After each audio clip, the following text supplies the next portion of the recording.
Assalamualaikum warahmatullahi wabarakatuh. Saya Reza Nur Fadilah dari kelas PAIG semester 3 dengan NIM 1908101274. Pada kesempatan kali ini, saya akan membahas tentang peradaban dunia pra-Islam, khususnya di Romawi dan Persia. Video ini ditujukan untuk memenuhi tugas UAS mata kuliah PSPI atau pengantar sejarah peradaban Islam yang diampu oleh Bapak Ahmad Afandi MAG. Referensi yang saya gunakan adalah makalah dari kelompok 9 kelas PAIE semester 3 tahun 2020 yang beranggotakan Alisri Nur Amelia, Intan Mustika, dan Muhammad Abdul Qohar. Baik, langsung saja ke materi pembahasan tentang peradaban Romawi dan Persia pra-Islam. Selamat menonton!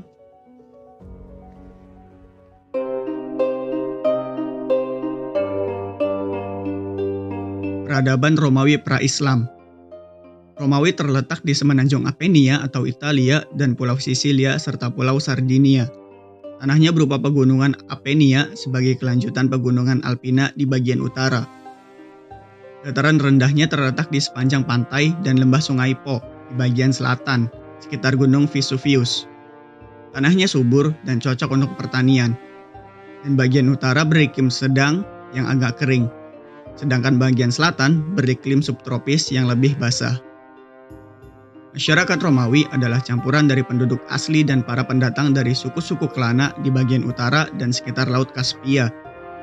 Suku yang terkenal adalah suku Etruska. Para pendatang itu lalu membentuk polis-polis, satu di antaranya adalah Roma.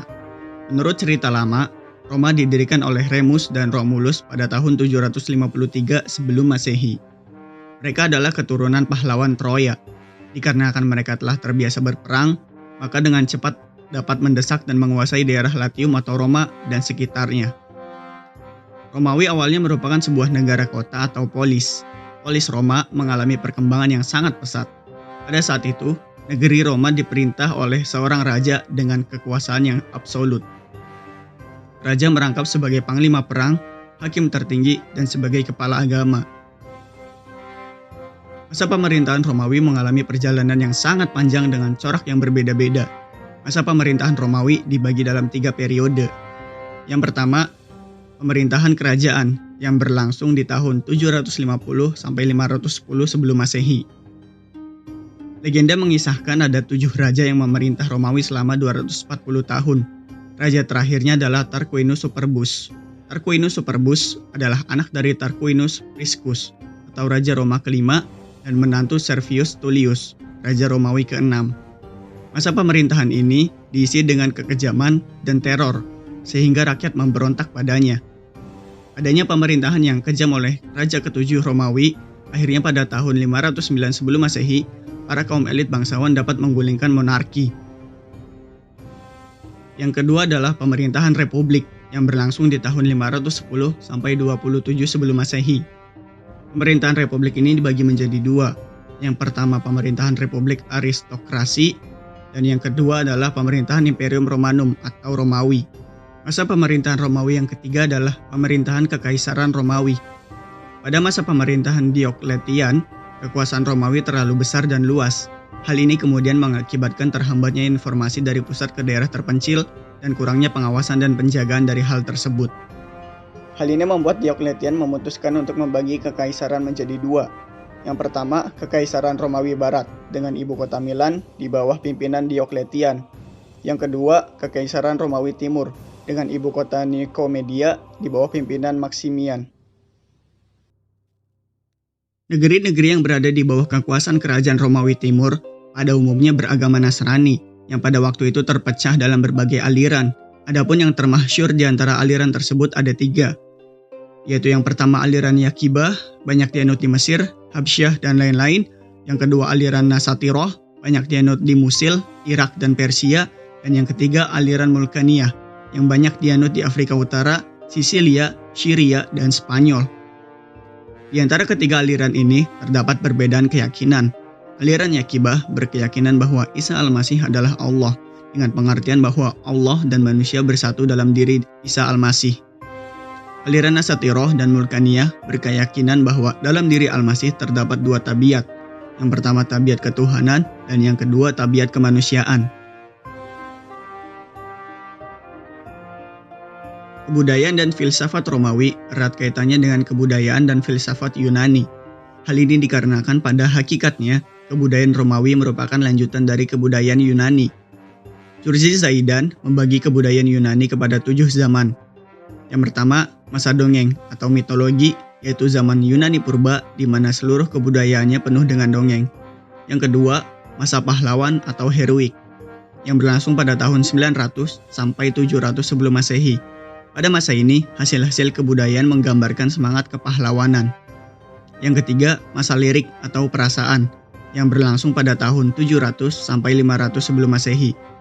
Masa ini merupakan masa kolonisasi Yunani di daerah Timur Tengah dan Afrika Utara. Pada masa ini banyak tercipta sajak-sajak atau lirik. Yang keempat, masa keemasan yang berlangsung pada tahun 500 sampai 323 sebelum Masehi.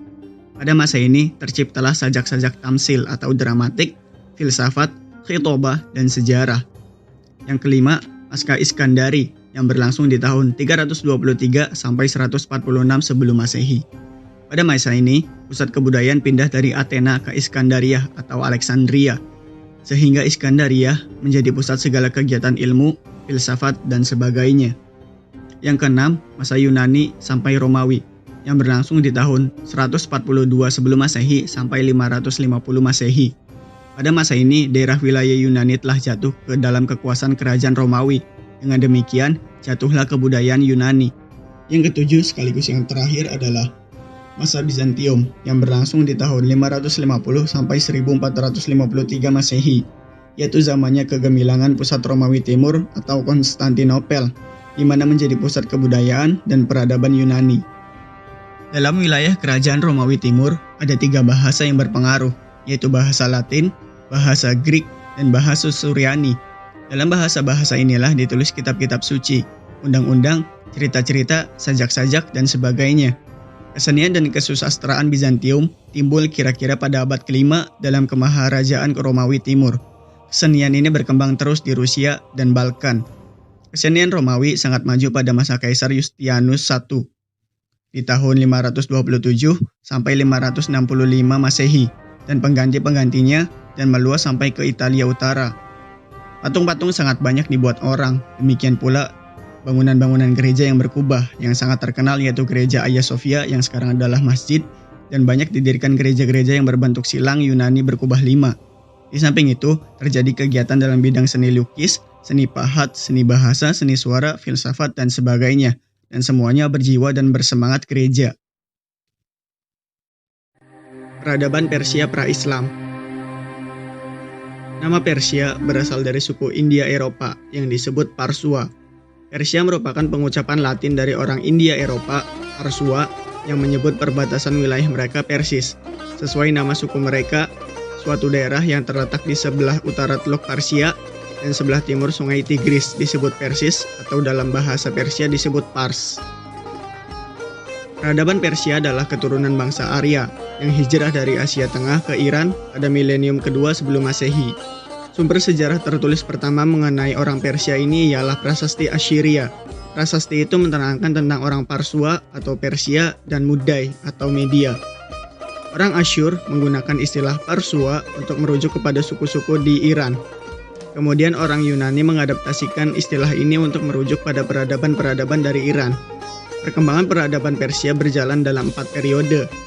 Yang pertama, Kekaisaran Media atau Kekaisaran Achaemenida di tahun 3200 sebelum Masehi sampai 330 sebelum Masehi. Yang kedua, Kekaisaran Seleukus di tahun 330 sebelum Masehi sampai 248 sebelum Masehi. Yang ketiga, Kekaisaran Iran ketiga, yaitu Kekaisaran Parthia di tahun 248 sebelum Masehi sampai 224 Masehi. Dan yang keempat, Kekaisaran Sasania di tahun 224 sampai 651 Masehi. Masyarakat Persia lama cenderung untuk menyembah berbagai alam nyata, seperti langit biru, cahaya, api, udara, air, dan sebagainya. Semua makhluk itu mereka pandang sebagai Tuhan. Ada alam yang merupakan Tuhan baik, dan ada alam yang merupakan Tuhan jahat. Antara Tuhan baik dengan Tuhan jahat selalu terjadi permusuhan dan perkelahian. Api atau cahaya adalah lambang dari Tuhan baik, hingga menyebabkan mereka menyembah api sebagai Tuhan. Selalu mereka nyalakan dalam rumah-rumah ibadah mereka. Api sebagai Tuhan mereka menjadi sumber ilham bagi para penyair. Pada abad ke-7 sebelum Masehi, muncullah seorang pemimpin bernama Zoroaster, kemudian terkenal sebagai Nabi orang Persia, yang membawa ajaran baru yang didasarkan atas prinsip-prinsip agama lama yang telah diperbaikinya. Ia lahir dalam lingkungan suku Media di daerah Azerbaijan, meninggal pada tahun 583 sebelum Masehi. Ajaran Zoroaster terdiri atas dua prinsip di agama lama, yaitu yang pertama alam berjalan sesuai kanun atau yang tertentu, yang kedua dalam alam selalu ada pertentangan antar berbagai kekuatan, antara cahaya dengan gelap, antara subur dengan tandus, dan lain-lain. Masyarakat Persia sebelum Zoroaster menyembah arwah orang-orang baik yang banyak sekali. Sementara itu, Zoroaster telah menyatukan Tuhan-Tuhan baik itu dalam satu Tuhan yang diberi nama Ahura Mazda. Demikian pula Tuhan jahat disatukan dalam satu Tuhan yang bernama Daruja Ahriman. Kitab suci Zoroaster bernama Avesta dan kitab komentarnya bernama Zamda Vesta.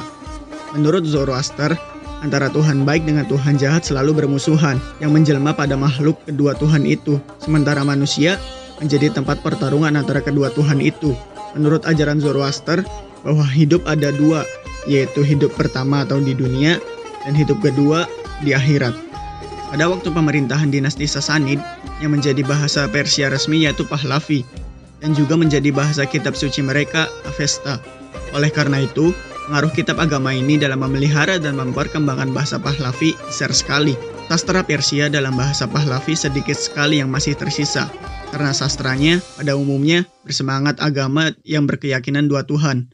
Karena itu, Islam telah menggantikan bahasa dan huruf Pahlavi dengan bahasa dan huruf Arab. Yang masih tersisa dari bahasa dan huruf Pahlavi itu yaitu batu-batu tertulis, sejumlah peraturan dari kerajaan Sasanid mengenai perkawinan, perbudakan, dan lain-lain. Hasil seni Persia yang paling kuno yaitu keramik, patung-patung, berbagai perabot dari perunggu dan lain-lain, seni lukis, dan arsitektur. Masa-masanya dapat dibagi menjadi tiga. Yang pertama, masa dinasti Achaemenid, sampai tahun 350 sebelum Masehi. Sisa Babylon, Susa, Persepolis, pusara-pusara dalam bukit batu, gambar timbul berwarna di Persepolis, batu ubin berlapis gelasir di Susa. Yang kedua, masa dinasti Seleukos dan Arsakid sampai kira-kira tahun 250 sebelum Masehi. Di antara sisa-sisa peninggalannya yaitu runtuhan Assyria, tunggu peringatan Antiochus, istana-istana bergaya Iwan, dan lain-lain.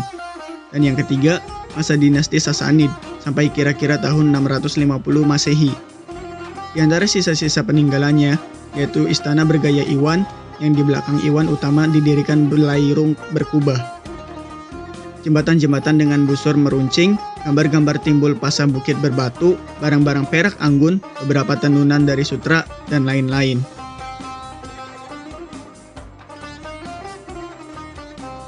Terima kasih atas waktu yang telah kawan-kawan luangkan untuk menonton video ini. Dan maaf jika ada salah kata atau salah informasi, mohon koreksinya. Semoga bermanfaat.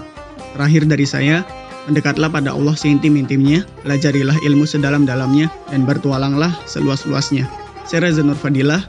Wassalamualaikum warahmatullahi wabarakatuh.